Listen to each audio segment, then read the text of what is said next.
요즘 날씨가 너무 더워서요. 제 얘기가 참 너무 더워서 일 끝나고 집에 들어가면 성경을 필만한 이렇게 마음이 없을 정도로 날이 요즘 굉장히 덥습니다. 뭐 예전에 더웠었는데 텍사스, 달라스 날씨가 요즘 시원해졌다 갑자기 더우니까 정신이 없고 몸도 피곤하고 그렇습니다. 그러나 여러분 아십니까? 우리가 아무리 힘들고 어려워도 우리를 소생케 하는 것은 하나님 말씀이심을 꼭 기억하시기를 바랍니다. 미국의 디폴트 문제로 지금 어쩌니 저쩌니 굉장히 어려운데 경제 문제는 심각한 것이고 우리가 생각해야 될 문제이죠. 그러나 경제 회복보다 중요하다는 거, 영적인 회복임을 저는 망각해서는 안 됩니다. 여러분 말씀을 믿은 사람으로 믿고 사람이 떡으로만 사는 것이 아니요 하나님 입으로 나오는 모든 말씀으로 말미암아 산다는 걸 진실로 믿으면 우리의 경제적인 문제 회복이 이전에 우리의 영적인 회복이 돼야 다른 문제 회복이 되는 것입니다. 그런 점에서 우리가 주시는 말씀을 새로운 각도로 보고 우리 21세기의 사람 우리들에게 주시는 주님의 말씀으로 듣는 영적인 능력, 지혜가 필요하고요. 그렇게 할 수 있도록 성령님의 충만함을 받는 게 대단히 중요합니다. 오늘 우리가 보는 성령의 말씀은 2000년 전에 한 역사에 지나지 않는 것이 아니라 사도 바울이 그랬대 라고 하는 끝나는 것이 아니라 그 역사는 21세기에도 같이 역사할 수 있는 하나님의 방법이기 때문에 하나님께서 사도 바울을 어떻게 다루시고 그와 함께 어떤 일을 하는가를 배우셔서 우리 삶 속에도 그런 일이 일어나기를 바라고 소망할 때 우리는 새로운 역사의 주인공이 될 수 있고 하나님의 손에 의해서 탁월한 인생을 살아가게 되는 것입니다. 그래서 오늘 성경 본문을 제가 여러분에게 소개할 텐데 잘 들으시고 정말 새로 시작한 한 주간, 처음 사는 한 주간이 오늘 주시는 말씀으로 새롭게 승리하는 한 주간이 되시기를 바랍니다. 우리 에베소는 여러분 제가 지난주에 말씀드렸듯이 고린도와 에베소와 알렉산드리아가 3대 무역항으로 유럽에서 가장 많은 부의 축전이 있는 동네였고 그리고 돈이 많다 보니까 죄악이 많았고 그리고 우상숭배도 많았다고 말씀을 드렸습니다. 이곳에서 에베소에서 사도 바울은 3년 동안 복음을 증거합니다. 오늘 성경 본문에 보면 회당에서 3개월 그리고 두란의 서원에서 2년이니까 우리가 계산한 바 하면 2년 3개월인데 우리 다음 주쯤 배우게 될 사도행 20장에 보면 그가 에베소 장로에게 내가 3년 동안 너희와 눈물로 수고함이라고 말한 거 보니까 3년 동안 에베소에서 복음을 증거했습니다. 이 에베소만 머무는 게 아니라 에베소를 중심으로 그 지역에 있는 아시아 지역의 복음을 증거해서 여러분 잘 아시는 대로 이 에베소를 중심으로 골로새 교회, 라우디아의 교회, 히에볼라 교회들 초대교회 7교회가 이 당시에 에베소를 중심으로 세워진 것입니다. 예루살렘 성령 강림을 경험하지 못했던 사도 바울이 그 안수를 통해서 에베소에 있는 적은 무리 가운데 성령의 강림한 가운데 함께 묻혀져 있으므로 그에게 새로운 삶이 열리는 것입니다.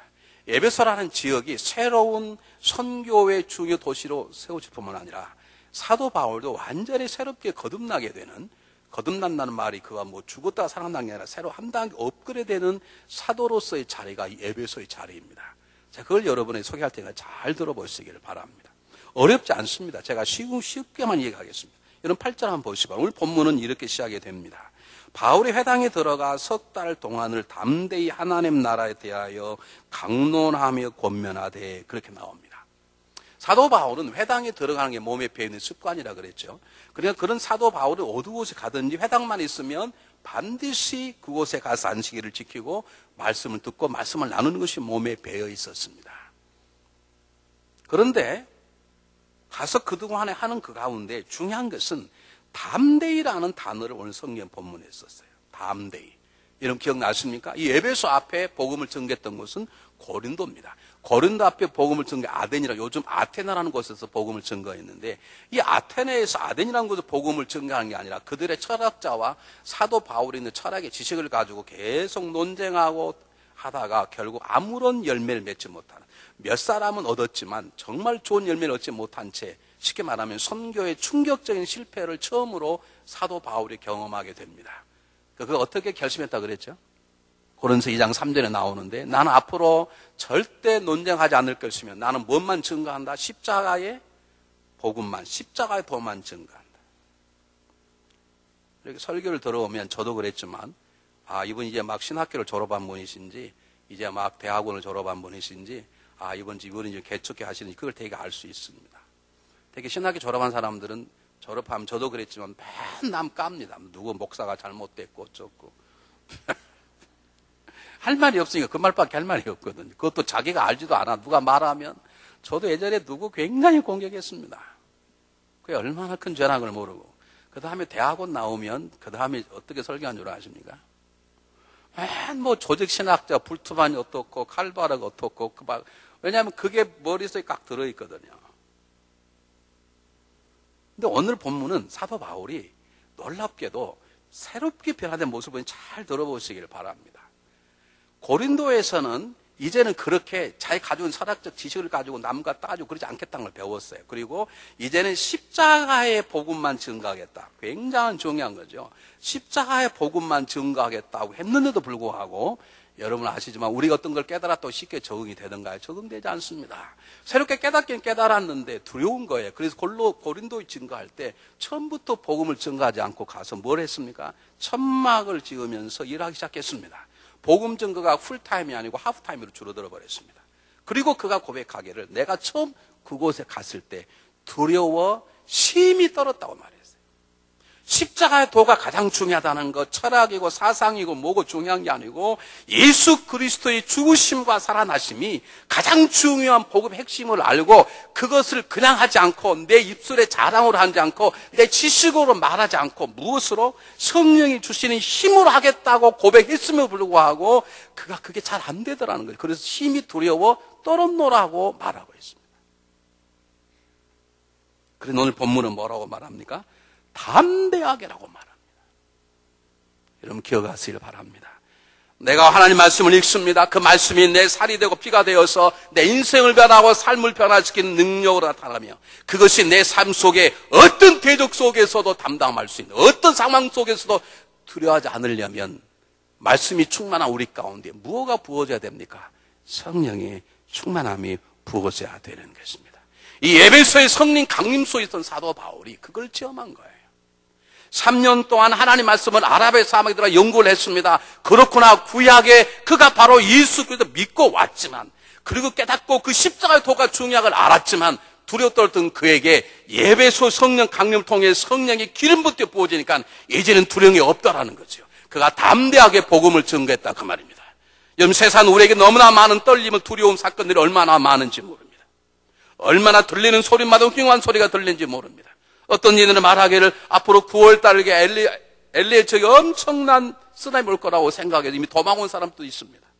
사실 어쩔 줄 모르지만 하여간 들리는 소리만 흉흉한 소리고 어려운 소리고 또는 우리 삶 속에 진정한 고통과 핍박 어려움이 오르지만 여러분 기억하시길 바랍니다. 내가 두려워하는 건 상황이 두렵게 나를 만드는 것이 아니에요. 그 두려움을 이길 수 있는 성령의 충만함이 나에게 없기 때문인 거예요.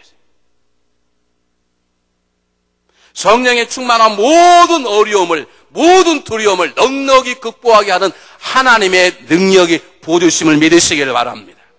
내가 속상함도 시험됨도 상대방 때문이 아닙니다. 그건 세상 사람이 하는 얘기예요. 내가 유혹에 넘어지는 것도 세상 사람이 하는 얘기지. 말할 수 없는 세상의 유혹도 말할 수 없는 속상함도 아픔도 공격도 성령이 충만을 가지고 넉넉하게 이길 수 있는 것입니다.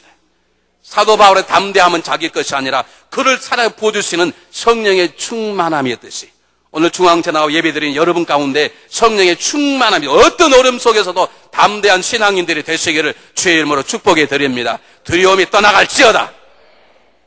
두려워한다는 건 상황이 아니에요. 그건 세상 사람이 말하는 것이죠. 아직 성령 충만치 못한 사람이 말하는 것이죠.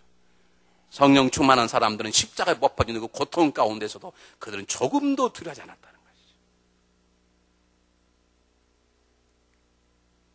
두 번째 보시겠습니까? 두 번째.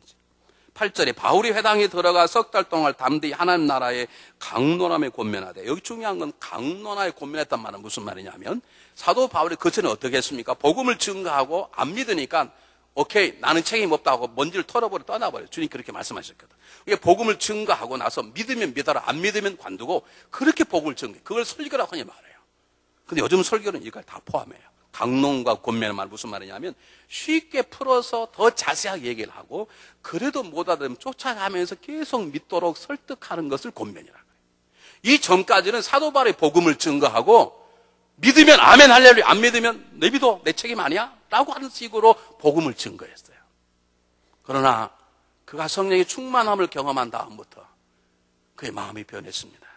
믿지 않고 쫓아가서 믿어야 됩니다. 예수 믿어야 됩니다. 구원받아야 됩니다. 라고 더 쉽게, 이해가 안 되는데요. 내가 더 쉽게 풀어서 말씀해 보겠습니다. 쉽게 설명하고, 그래도 뭘 쫓아가서 설득하고, 협박도 하고, 이렇게 해서 믿겠더라고요. 왜 그런 줄 아십니까? 한 영혼에 대한 사랑이 생기기 시작했어. 여러분, 성령 충만은, 은사 충만도 있지만 성령 충만은 한 영혼에 대한 사랑의 충만입니다. 성령 충만하면 모든 사람이 괜찮아 보여요. 참, 한 명만 아멘 한다는 우리 교회 비극이네. 성령 충만하면 참 모든 사람이 괜찮아 보여요. 성령 충만할 때 원수가 사랑할 힘이 생기죠. 성령 충만은 제가 지난주에 뭐라고, 성령 충만은 성령 열매에 충만해요. 성령 열매는 한마디로 말하기에 사랑에 충만해요. 보세요. 사도 바울이 어떤 사람입니까? 핍박자입니다. 정말로 바늘로 찔려도 피가 안 나는 만큼 간약한 사람입니다. 초대교회 때는 여자들은 사람 취급을 안 했다니까요. 이게 죄를 지어도 내비뒀어. 거의 다. 가늠한 걸 빼고는. 그런데 오늘 본문은 사도 바울이 어떻게 했습니까? 우리가 이미 봤지만 남녀노소를 불문하고 옥에 가뒀다. 남녀노소를 불문하고 옥에 가뒀다는 거죠. 얼마나 지독한 사람이냐면 마가가 실수를 해서 가다가 힘드니까 주랭랑을 쳤어요. 사람이 한 번 실수할 수 있죠. 근데 두 번째 가겠다니까 안 된다네. 그렇게 마가가 누구의 조카입니까? 자기를 세워준 자기의 은인인 바나바의 조카입니다. 안 되는데 어떻게 딱 자릅니까? 영혼에 대한 사랑이 적었어요. 그리고 그것 때문에 그는 바나바와 결별하고 헤어져 버리죠. 근데 오늘 이 자리는 변한 거예요. 한 영혼의 사랑이 생기는 거예요. 그냥 선포만 하고 갈 수 없는 거예요. 그 사람을 살려야 되겠다는 마음이 생기는 것이죠. 성령 충만은 영혼 충만입니다. 이웃에 대한 사랑의 충만입니다. 이웃에 대한 사랑의 충만이 성령 충만은 아닙니다. 아닐 수도 있습니다. 그러나 성령 충만하면 반드시 영혼에 대한 사랑이 생기는 거죠. 얼굴이, 성령 충만은 얼굴이 달라져요. 여러분, 예수 믿는 분 가운데, 예수 믿고 성령도 잘하고 그런 분 가운데 찬바람 쌩쌩 부는 분 계시죠? 우리 교회 있게 없게? 3부 예배 몇 명 있다고요? 3명 있어. 왜 그런 줄 아십니까? 성령 충만치 않아서 그렇습니다.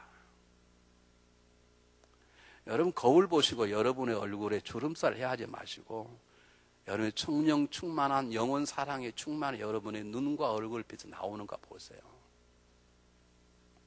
저는 사람들이 하도 저를 무섭다 그래가지고요. 처음 본 사람들이 뭐 조폭 같다고 그러고요. 막 그래가지고 제가 제 책상에다 거울을 놨습니다. 틈만 나면 봅니다. 누가 제가 선글라스 쓴 걸 딱 찍어서 유튜브에 올렸어요. 그랬더니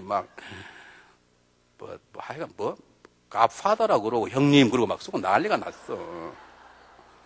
우리 교회 자매님들한테 뭐 형님이라고 그러고 난리가 났어. 내가 끝나고 따져보려고 성가대에 앉아있는 것 같아. 저는 가능하면 그런 걸 안 보여주려고, 목사가 조폭전을 보이면 되겠습니까? 그렇죠. 농담이 아니라 최고아버지 전 성령 앞에다 거울 놓고 날마다 보고 웃는 연습하고, 어떻게 하면 정말 여러 사람이 모이 말을 안 해도 목사님 맞네, 목사님 나를 정말 사랑하는구나, 그것이 이렇게 보일 수 있을까? 그렇게 연습한다니까요. 신명희 장로님, 여러분도 하셔야 돼요. 왜냐하면 성령이 충만하면 사람을 사랑하게 돼 있어. 예전에 사명에 불타서 성령이 충만하면 사명 감당이 말고 삶을 못 타서 복음을 증거하고 아니면 신발을 먼저 탁 털고 내치기 아니라 떠나버렸던 사도 바울이 이제는 한 영혼을 붙잡고 설명하고 그 다음에 설득하고 해서 이 사람이 구원받도록 돕는 이 영혼에 대한 사랑, 그게 성령의 충만함인데 우리 교회 온 성도님들이 그런 성령의 충만함으로 사랑 충만해 주시기를 주의 이름으로 축복해 드립니다. 여사는 손 잡으시고 나는 당신을 사랑하고야 말 거야 두루두루 인사하시기 바래요.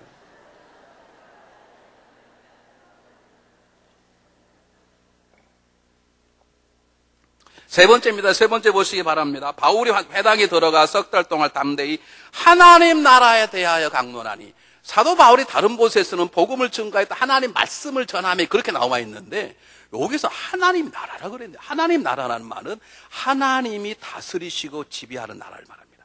다시 말하면 제가 예수를 영접했습니다. 그럼 내 안에 하나님 나라 임한 거예요. 그런데 그 하나님 나라 임한 내가 구원받은 내가 하나님 말씀대로 순종하면 내 안에 하나님 나라가 확장돼 나가는 것이죠. 때때로 성령이 명령하는 대로 내 삶이